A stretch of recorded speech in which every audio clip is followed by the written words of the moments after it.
ഇംഗ്ലണ്ടിനെതിരായ ഒന്നാം ടെസ്റ്റിന്റെ ഒന്നാം ദിനം അവസാനിക്കുമ്പോൾ ഇന്ത്യ ശക്തമായ നിലയിൽ. സീം ബൌളിംഗിന് അനുകൂലമായ സാഹചര്യത്തിൽ ടോസ് നഷ്ടപ്പെട്ട് ആദ്യം ബാറ്റ് ചെയ്ത ഇന്ത്യ 85 ഓവറിൽ 3 വിക്കറ്റ് നഷ്ടത്തിൽ 359 റൺസ് എന്ന നിലയിലാണ്. നായകൻ ശുഭ്മാൻ ഗിൽ 175 പന്തിൽ 127 റൺസ് നേടി മുന്നിൽ നിന്ന് നയിച്ചപ്പോൾ ഋഷഭ് പന്ത് 102 പന്തിൽ പുറത്താകാതെ 65 റൺസ് നേടി തന്റെ തനത് ശൈലിയിലുള്ള പ്രകടനം കാഴ്ചവെച്ചു. കെ.എൽ. രാഹുലും യശസ്വി ജയ്സ്വാളും ഓപ്പണിംഗ് വിക്കറ്റിൽ 91 റൺസ് കൂട്ടിച്ചേർത്തുകൊണ്ടാണ് ദിനം ആരംഭിച്ചത്.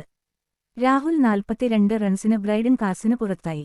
തൊട്ടുപിന്നാലെ അരങ്ങേറ്റക്കാരനായ സായ സുദർശൻ ബാൻ സ്റ്റോക്സിന്റെ പന്തിൽ റണ്ണൊന്നും എടുക്കാതെ പുറത്തായി. എന്നിരുന്നാലും ജയ്സ്വാൾ ഉറച്ചുനിന്നു. തന്റെ മൂന്നാമത്തെ വിദേശ ടെസ്റ്റ് സെഞ്ചുറി നേടിയ അദ്ദേഹം 101 റൺസിന് സ്റ്റോക്സിന് ബൗൾഡായി. ഗില്ലും പന്തും തമ്മിലുള്ള 138 റൺസിന്റെ കൂട്ടുകെട്ടാണ് ദിവസത്തെ പ്രധാന ആകർഷണം. അവസാന സെഷനിൽ ഇംഗ്ലീഷ് ബൌളർമാരെ ഇരുവരും അടിച്ചു പറത്തി.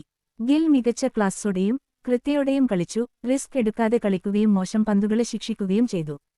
അതേസമയം പന്ത് മികച്ച ഷോട്ടുകളിലൂടെയും 2 സിക്സുകളിലൂടെയും ഇന്നിംഗ്സിന് വേഗത നൽകി.